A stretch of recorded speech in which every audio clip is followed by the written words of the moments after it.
فريضة من الله والله عليم حكيم. ومنهم الذين يؤذون النبي ويقولون هو أذن قل أذن خير لكم يؤمن بالله ويؤمن للمؤمنين ورحمة للذين آمنوا منكم والذين يؤذون رسول الله لهم عذاب أليم. صدق الله العظيم. درود پاک اللہم صلی علی محمد وعلی آل محمد كما صليت على إبراهيم وعلى آل إبراهيم إنك حميد مجيد. اللهم بارك على محمد وعلى آل محمد كما باركت على إبراهيم وعلى آل إبراهيم إنك حميد مجيد. سورہ توبہ آیت نمبر 60 اور 61. اللہ پاک اس آیت مبارکہ میں صدقات، زکوٰۃ، فطرانہ، کفارہ ظہار، کفارہ قسم، عشر، صدقات واجبہ، ان کے مستحقین کو بیان فرما رہے ہیں کہ کن کن کو یہ صدقات، یہ چیزیں دینا جائز ہے. صدقے کی 2 قسمیں ہیں، صدقہ نفلی ہوتا ہے، صدقہ واجبی ہوتا ہے. نفلی صدقہ جو انسان پر لازم نہیں ہے، ویسے ہی چلو یار اللہ کے راستے میں صدقہ دے، وہ ہر کسی کو دے سکتے ہیں، بھائی کو، بہن کو، رشتہ داروں کو، دوسروں کو، کوئی حرج نہیں ہے. حتیٰ کہ اپنی اولاد کو بھی کھلا سکتے ہیں، کوئی حرج نہیں ہے.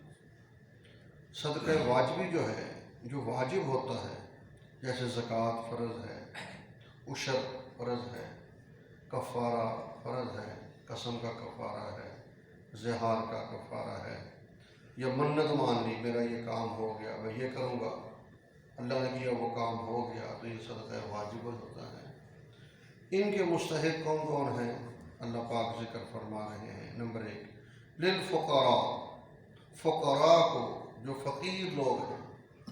فقیر ایک تو ہم دیکھتے ہیں یہ فقیر ہیں، اور ایک شریعت کہتی ہے فقیر ہیں. میری آپ کی سوچ صحیح نہیں ہے، شریعت کی بات صحیح ہے. ہم تو دیکھیں گے باہر چوکوں پہ جائیں گے، دیہات میں جائیں، لوگ کیا کہتے ہوتے ہیں، وہ جو خیمے لگا کے بیٹھے ہوتے ہیں، خانہ بدوش، یار یہ فقیر لوگ ہیں. حالانکہ ان کے پاس وہ ہم سے زیادہ مالدار ہوتے ہیں. تو فقیر وہ ہے، شریعت کہتی ہے کہ جس کے پاس ایک وقت کا کھانا ہو اور دوسرے وقت کا کھانا نہ ہو.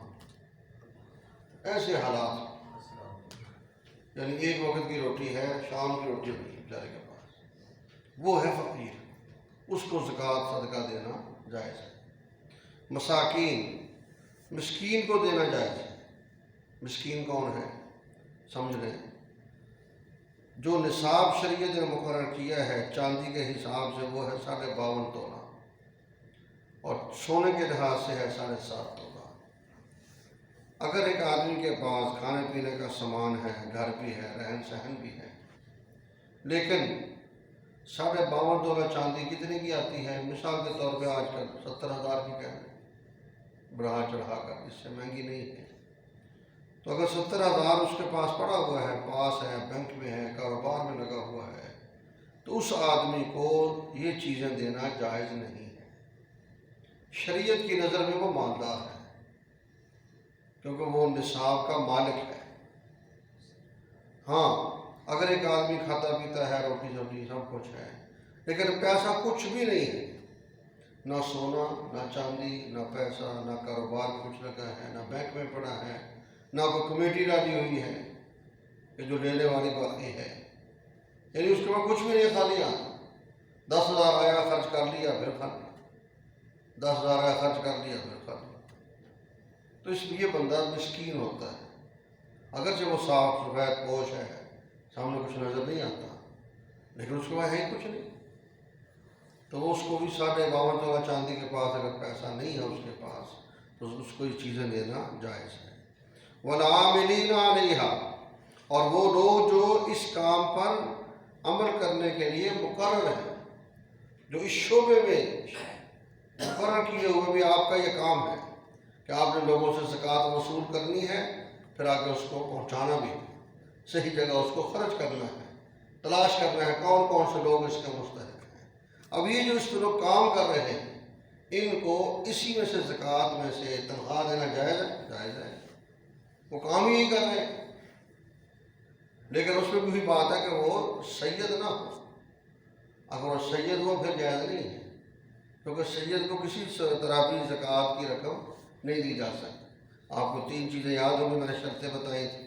نمبر 1، مسلمان ہو، کافر کو چیزیں دینا جائز نہیں۔ کافر کا ویسے تعاون کرو، دیکھو نا 40 لاکھ روپے میں سے زکوٰۃ کتنی ہے بتاؤ؟ 1 لاکھ۔ 1 لاکھ۔ 40 لاکھ میں زکوٰۃ کتنی ہے؟ 1 لاکھ۔ تو 1 لاکھ الگ کر کے 39 لاکھ بھی تو آپ کے پاس پڑا ہے، تو کافر کا تعاون کرنا اس میں سے کر دو کہ یہی لاکھ میں سے کرنا ضروری ہے؟ یہ سوچنے کی بات ہے۔ 39 لاکھ بھی تو بندے کے پاس ہے، تو کافر ہے کو سید کرانا ہے، ان 39 لاکھ میں دے جاؤ، سارا دے دو، کون منع کرتا ہے؟ یہ زکوٰۃ دینے ضروری ہے؟ نہیں، ایسا نہیں ہے۔ زکوٰۃ صرف مسلمانوں کے لیے، کافروں کے لیے، سید جو ہے ان کو دینا جائز نہیں۔ اور نمبر 3 کیا تھا؟ وہ صاحب نصاب کا، مالدار نہ ہو، مالدار کو دینا جائز نہیں۔ اور بعض لوگ کہتے ہیں کہ وہ بدماش نہ ہو، برائی کا مرتکب نہ ہو۔ بعض لوگ ہوتے ہیں برائی کو، برے کاموں میں لگے جائے کے لیے نشہ کر رہے ہیں، تو زکوٰۃ دو ان کو، نہ، ان کو اپنی زکوٰۃ نہ دے کے ضائع کرو، وہ تو نشہ کرتا ہے، کھا جائے گا، ختم۔ یہ بھی میرے آپ کی ذمہ داری ہے۔ اور حدیث پاک یاد رکھو، قال النبی صلی اللہ علیہ وسلم لا یاکل طعامک الا تقی، اللہ کے نبی کا فرمان، آپ کا کھانا وہ لوگ کھائیں جو متقی ہوں، جو نیک ہوں، جو پرہیزگار ہوں۔ جو برے کاموں میں لگے ہیں ان پہ اپنا پیسہ نہ خرچ کرو، وہ کھا کے کیا کرے گا بیچارہ؟ یہ ہاں ویسے ان کو دو، لیکن یہ جو چیزیں ہیں یہ مستحق تک پہنچاؤ۔ نمبر 3 آگے، وَالْمُؤَلَّفَةِ قُلُوبُهُمْ، توجہ کرنا، اور ان لوگوں کو بھی یہ چیزیں دینا جائز ہے، زکوٰۃ، صدقات، واجبی وغیرہ، جن کے دلوں کو مانوس کرنا مقصد ہے۔ توجہ، کیا مطلب؟ پہلے یہ ہوتا تھا کہ ایک آدمی مالدار ہے، قبیلے کا سردار ہے، کافر ہے، اس کو پیسہ دو، خرچ کرو، تاکہ یہ جب اسلام کی طرف آئے گا پورا قبیلہ اسلام میں آ جائے گا۔ تو شروع اسلام میں اس طرح کے لوگوں کو بھی زکوٰۃ دینا جائز تھا کہ پیسہ خرچ کرو تاکہ آپ کے قریب آئیں، جب یہ اسلام میں آئیں گے تو اس کو پورا قبیلہ آ جائے گا۔ ایسا ہوتا تھا پہلے۔ تو یہ ہوتا ہے ان کے دلوں کو مانوس کرنے کے لیے۔ اب آج کل اب توجہ کرنا، اب یہ صورت علماء کہتے ہیں موجود نہیں ہے، اب اسلام پھیل چکا ہے، اب اسلام کو نہیں پڑھتا، مطالعہ نہیں کرتا، اس کی سردردی ہے، ورنہ اسلام عام ہے، ہر جگہ پہنچا ہوا ہے، قرآن بھی، حدیث بھی، شریعت بھی، سب کچھ۔ ہاں، ایک آدمی مسلمان ہوا اور اس کے رشتہ داروں نے بائیکاٹ کر دیا، آج کل بھی ایسا ہوتا ہے، پورا گھرانہ قادیانی ہے اور اس وہ قادیانی چھوڑ کر اسلام کی طرف آ گیا، اس کے سکے بھائیوں نے، بہنوں نے، سب نے چھوڑ دی۔ اب وہ ذرا غریب ہو گئے، یار میں کیا کروں؟ اس کو زکوٰۃ دینا جائے تاکہ یہ اسلام میں جم جائے، جب پاؤں پہ کھڑا ہو جائے سمجھدار، پھر چلو بعد میں آہستہ آہستہ اس حالت میں اس کو زکوٰۃ کی رقم دے سکتے ہیں، تاکہ اس کو اسلام لانے پر جو پریشانی ہے وہ پریشانی اس کی ختم ہو۔ یہ نہ کہ یار میں تو اسلام لا کے نقصان کر بیٹھا، نہیں، ایسا نہیں ہے۔ وَالْمُؤَلَّفَةِ قُلُوبُهُمْ وَفِي الرِّقَابِ، اور ان کو زکوٰۃ دے سکتے ہیں جو غلامی کی حالت میں پکڑے ہوئے ہیں۔ توجہ کرنا، یہ کون لوگ ہیں؟ شروع اسلام میں تھے، نبی پاک صلی اللہ علیہ وسلم کے زمانے میں تھے، جیسے حضرت بلال حبشی رضی اللہ تعالیٰ عنہ، مشہور واقعہ ہے، وہ کسی کافر کے پاس تھے، کافر اسلام لانے پر ان پہ ظلم کرتا تھا، تو ابو بکر صدیق رضی اللہ تعالیٰ عنہ نے حضرت بلال کو خرید کر پھر آزاد کر دیا۔ اسے کہتے ہیں غلام اور باندی۔ وہ ہوتا ہے جو لوگوں کے پاس وہ ایسے ہے جیسے اس کا اپنا زر خرید ہے، جو چاہے اس سے کام کرائے، کوئی اس سے پوچھنے والا نہیں، اس کو مارے، حتیٰ کہ اس کو بیچ بھی سکتا ہے۔ غلام وہ ہوتا ہے اس کو بیچا بھی جا سکتا ہے۔ باندی جو نوکرانی ہوتی تھی، باندی، یہ کون لوگ ہوتے ہیں یہ بھی سمجھ لو۔ جب جہاد ہوتا تھا، مسلمان کافروں پہ حملہ کرتے تھے تو کافر بھاگ جاتے تھے۔ اب ان کافروں کے جو لوگ پکڑے جاتے تھے، وہ جو مرد ہوتے تھے وہ غلام ہو جاتے، جو عورتیں ہوتی تھیں وہ باندیاں ہو جاتی۔ اب وہ ایسے ہی ہیں جیسے سامان آپ نے خرید لیا، اس نے خرید لیا، اس نے، ٹھیک ہے، جائز ہے، کاروبار ہوتا تھا، لیکن اسلام نے اس چیز کو ختم کیا، ان کو آزاد کرو، آزاد کرو، آزاد کرو۔ آج اس وقت دنیا کے اندر ایسا کوئی بندہ نہیں۔ ملازم ہے، گھروں میں جو ملازم رکھے ہوتے ہیں، دکانوں پہ رکھے ہیں، پھر تو ملازم ہے نا۔ یہ زبردستی کسی نے مظاہرے جیسے رکھے ہوئے تھے ہاتھوں میں، وہ بھی زبردستی ہے، ورنہ وہ بھی غلام تو نہیں ان کے ہوتے، وہ تو اپنا آزاد ہوتے ہیں، وہ تو مجبور ہے، جو کوئی روزگار نہیں ہوتا، ذریعہ معاش نہیں ہوتا، بیچارے مجبور مارے ہوئے ہوتے۔ تو بہرحال ایسا بندہ جس کو اس کے اب مالک نے کہا تو مجھے 10,000 روپیہ لا دو، تجھے تو آزاد ہے، اب وہ پیسہ تلاش کر رہا ہے، اس کو زکوٰۃ دے سکتے ہیں، دو، اس کو زکوٰۃ دو، وہ پیسہ ادا کرے اور آزادی کی زندگی گزارے۔ تو یہ ہے وفر رقاب، اور گردنوں کے چھڑانے میں پیسہ خرچ کرنا جائز ہے۔ والغارمین، توجہ کرنا، وہ لوگ جو تاوان میں دبے ہوئے ہیں ان پر زکوٰۃ خرچ کر سکتے ہیں۔ کیا مطلب؟ آدمی مالدار ہے، اللہ نہ کرے کہ گھر میں چوری ہوئی، ڈاکہ ہوا، سب کچھ لے گئے، اٹھے دیکھا تو کچھ بھی نہیں، خانم خانے، اب یہ بیچارہ تاوان میں دب گیا ہے، سب کچھ لے گیا، یا خدا نہ خاصا آگ لگ گئی، پورا کاروبار جل گیا، مشینری ہے، فیکٹری ہے، کچھ بھی ہے، گھر ہے، اور راک ہو گیا۔ اب یہ کیا کرے بیچارہ؟ یا دشمن آئے اور لے گئے سب کچھ، اس طرح صورت بن جاتی ہے۔ تو ان لوگوں کو زکوٰۃ میں سے تعاون کر سکتے ہیں۔ ایک اور مسئلہ بھی سمجھ لیں، جب زکوٰۃ آپ دے رہے ہیں اس کو یہ بتانا ضروری نہیں ہے کہ یہ زکوٰۃ ہے، بس یار یہ رکھ لو، بس اپنا عید آ رہی ہے، چلو کھانا پینا، کپڑے شپڑے سلائی کر، اب بس زکوٰۃ مستحق ہے، زکوٰۃ ادا ہوگی، اس کو بتانا، پھر کون لے گا آپ کا رشتہ دار؟ کوئی بھی نہیں، جا کام میں زکوٰۃ دوں، وہ تو اس کو اپنی توہین سمجھے گا۔ تو اس لیے ایسا نہیں ہے، اس کو بتانا لازمی نہیں ہے۔ والغارمین، جو تاوان میں دبے ہوئے ہیں ان کو زکوٰۃ دے سکتے ہیں۔ وفی سبیل اللہ، اللہ کے راستے میں زکوٰۃ دے سکتے ہیں۔ اب اللہ کے راستے کا مطلب کہتے ہیں مجاہد ہے، جہاد کرنا ہے، جہاد ضروری ہے، اور نظر آ رہے ہیں حالات خطرے میں ہیں، اسلحہ نہیں ہے اور ہے بھی غریب، جذبہ ہے اس کے اندر لیکن ہمت نہیں ہے، تو آپ اس کو زکوٰۃ کا پیسہ دیں کہ جاؤ جا کے اسلحہ لے لو، یار تو جا کے اسلحہ لے کے بھی جہاد کرے، ٹھیک ہے، کر سکتے ہیں، لیکن بشرطے کہ وہ غریب ہو۔ یہ نہ ہو کہ آپ کے زکوٰۃ کے پیسے کی کر وہ پراٹو لے کے پھرتا ہو، یہ سوچنے والی بات ہے۔ تو غریب آدمی ہے، یا آج کے دور میں جیسے طلباء ہوتے ہیں مدارس میں، بالغ طلباء، نابالغ بھی نہیں، پڑھ رہے ہیں بیچارے، ان کے پاس کچھ بھی نہیں ہے، اب وہ استادوں کی تنخواہ کہاں سے دیں، یا بجلی کا بل کہاں سے بھرائیں؟ اس میں پڑھ رہے ہیں بیچارے، لیکن ان کے پاس وسائل نہیں ہے، تو اب اس کے وسائل اگر ہم پورے کریں، کر دو، ٹھیک ہے، قرآن پڑھ رہے ہیں، ثواب ملے گا آپ کو۔ اور یہ بات سوچا کرو، آپ دو بندے آپ کے سامنے ہیں، ایک بندہ بے نمازی ہے اور ایک نمازی ہے، آپ نے بے نمازی پہ بھی خرچ کرنا ہے اور نمازی پہ بھی خرچ کرنا ہے۔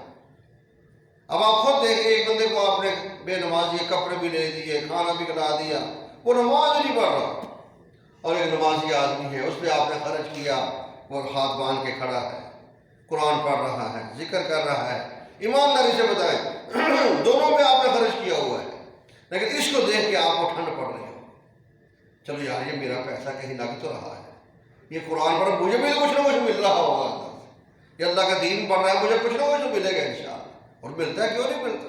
یہ جو میں درس دے رہا ہوں آپ کو، کیا خیال ہے اس کا ثواب صرف مجھے مل رہا ہے؟ نہیں، اللہ کو پتہ ہے جن جن لوگوں کی وجہ سے ہم پڑھے ہیں۔ ہم کون سا مدرسے میں خود خرچ کرتے تھے؟ جو لوگ ہماری وجہ سے مدرسے میں تعاون کرتے تھے، اللہ کے کمپیوٹر میں سارے محفوظ ہیں، سب کو ثواب مل رہا ہے۔ ہمارا عثمانیہ مدرسہ ہے، 200-250 بچہ وہاں پڑھتا ہے، اس کا بھی سب کو مل رہا ہے۔ او صدقہ جاریہ ہے، اللہ کے خزانے میں سارے محفوظ ہیں۔ مولانا شیخ علی صاحب تھانوی رحمۃ اللہ علیہ لکھتے ہیں آج کے دور میں اگر سب خرچ کرنے کی جگہ کو دیکھا جائے، سب سے بہترین جگہ یہ زکوٰۃ، صدقات، عشر وغیرہ وغیرہ دینی مدارس ہے، کیونکہ ان کے خلاف پوری دنیا لگی ہے، بند کرو ان کو۔ آئے دن نئے نئے منصوبے، نئے نئے پروگرام، کیوں؟ وہ جانتے ہیں کہ دین اگر ہے تو ان کی وجہ سے۔ آپ نے دیکھا ابھی کرونا جب دوبارہ اعلانات ہوئے، مدارسوں نے کہہ دیا ہم نہیں بند کرتے، جاؤ دوڑ جاؤ پیچھے کو، تم نے فرار بنایا ہوا ہے، نہیں بند کیے مدرسے لوگ، حکومت کہہ دیا ہم نہیں بند کریں گے۔ وہ قرآن پڑھتے ہیں، ہم کو یہ گناہ کرتے ہیں، لوگوں میں پریشانیاں آتی ہیں، لوگ قرآن کھولتے ہیں، نمازیں پڑھتے ہیں، ہم پہ پریشانیاں، قرآن بند کر دو۔ منڈیاں کھلی ہیں، بازار کھلے ہیں، بینک کھلے ہیں، ہر چیز کھلی ہوئی ہے، قرآن بند کر دو۔ ان کا ہم نہیں بند کرتے۔ یہ جو کل پرسوں خبر آج پڑھی آپ نے، حکومت نے 5 نئے وفاق منظور کر لیے۔ یہ کیوں منظور کیے ہیں؟ یہ مدارس کے خلاف ایک سازش ہے، یہ تو متفقہ مانتے نہیں ہماری بات، اور مدرسے ایسے بورڈ بناؤ تاکہ آپس میں لڑیں، ان کی طاقت ختم ہو جائے آپس میں۔ اور یہی انگریز کا منصوبہ ہے، لڑاؤ اور حکومت کرو، ان کو آپس میں لڑاؤ، خود اوپر بن کے بیٹھ جاؤ۔ یہ ایسے نہیں سب کچھ ہو رہا، اللہ تعالیٰ ہمیں سمجھ عطا فرمائے۔ خیر، وفی سبیل اللہ، اللہ کے راستے میں زکوٰۃ خرچ کر سکتے ہیں۔ وابن السبیل، مسافر، دیکھو ایک آدمی سفر پہ ہے، گھر میں ٹھیک ٹھاک ہے، کھاتا پیتا، لیکن اللہ نہ کرے اس کی جیب کٹ گئی اور اس کے پاس ہے بھی کچھ نہیں، خالی ہے بیچارہ، اب کیا کرے، کرایہ بھی نہیں گھر جانے کے لیے۔ اب ایسا بندہ اللہ ہم سب کی حفاظت فرمائے، کسی کے آگے ہاتھ کیا پھیلانا، وہ کسی کو بتاتے ہوئے بھی شرم آتا ہے کہ میں کسی کو کیا بتاؤں یار، کیونکہ لوگوں نے کاروبار بنایا ہوا ہے۔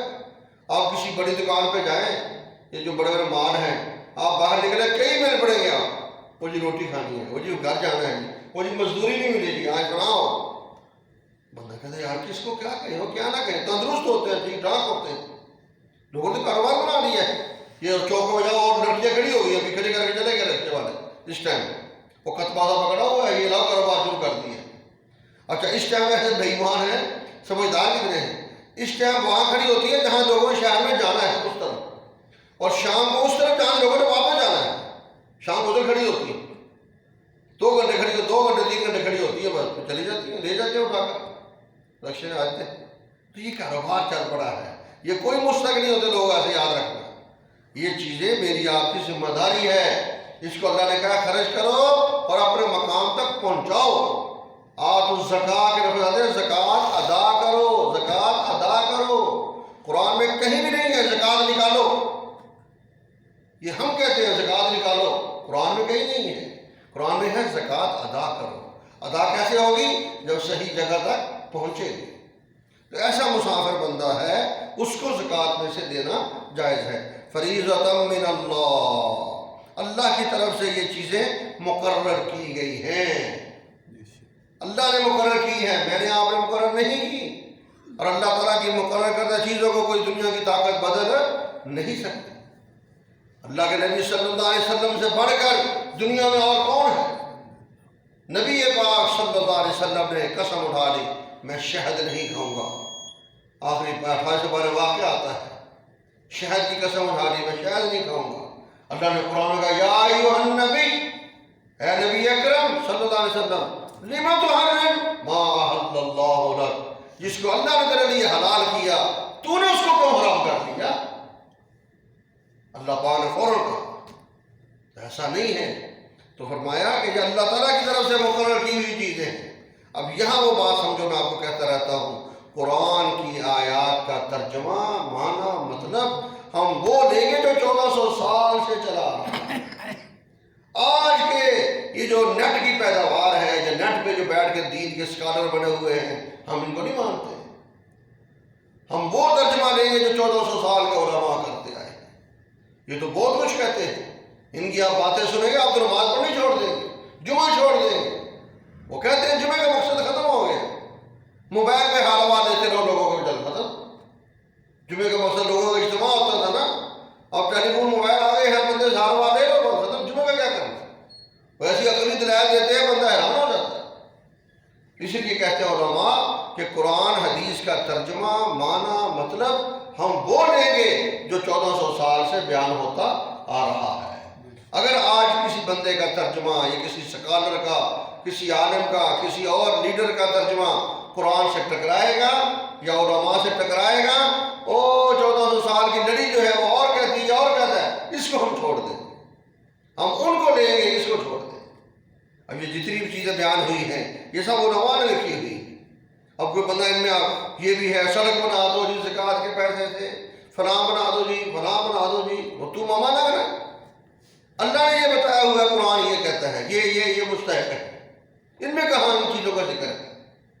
اور یہ جو سرکاری لیتے ہیں، یاد رکھو، بینک والے کاٹتے ہیں، اس سے اپنا پیسہ بچایا کرو، ان پر کوئی اعتبار نہیں ہوتا کہ سرکار آپ کی زکوٰۃ کہاں خرچ کرے گی، آپ کو پتہ ہے؟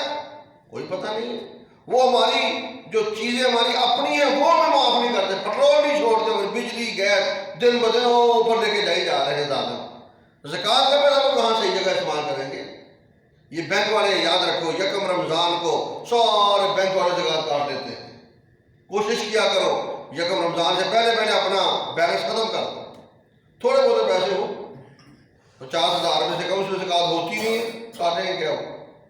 اگر آپ کا 5-6 لاکھ پڑا وہ کاٹ لیں، آپ کو نہیں بتائیں گے ہم زکوٰۃ کاٹ رہے ہیں، آپ دیکھیں بیلنس ختم ہو گیا، کم ہو گیا، میسج آئے گا ہاں جی زکوٰۃ کاٹی گئی۔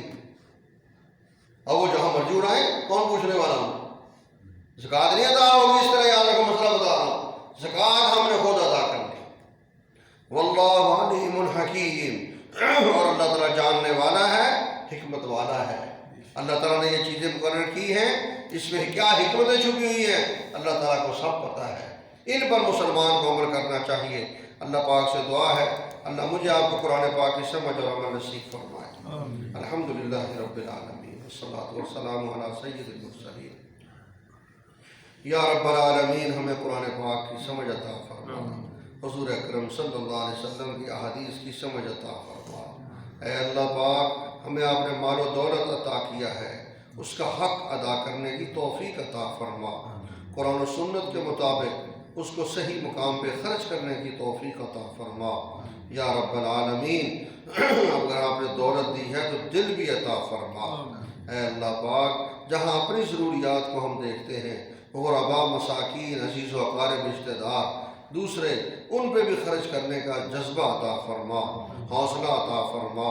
اے اللہ پاک نبی اکرم صلی اللہ علیہ وسلم کی صفت سخاوت ہمارے اندر پیدا فرما، صحابہ کا خرچ کرنے کا جذبہ ہمارے اندر پیدا فرما۔ اے اللہ پاک ہم احادیث میں واقعات پڑھتے ہیں، صحابہ نے پورے باغات تیرے پیغمبر کے حکم پہ خرچ کر دیے، اپنے گھروں کو خالی کر دیا۔ یا رب العالمین ہمیں بھی ایسے جذبہ عطا فرما، ہم نے اپنے مال کی زکوٰۃ خوشی کے ساتھ ادا کرنے کی توفیق عطا فرما، اپنے مال کے حقوق خوشی سے ادا کرنے کی توفیق عطا فرما۔ آج تک جو ہم سے کمی کوتاہی ہو گئی ہے معافی عطا فرما۔ اے اللہ پاک رحمت کا معاملہ فرما، کرم کا معاملہ فرما، فضل کا معاملہ فرما۔ صلی اللہ تعالی علی خیر خلقہ محمد وآلہ واصحابہ اجمعین، آمین آمین آمین۔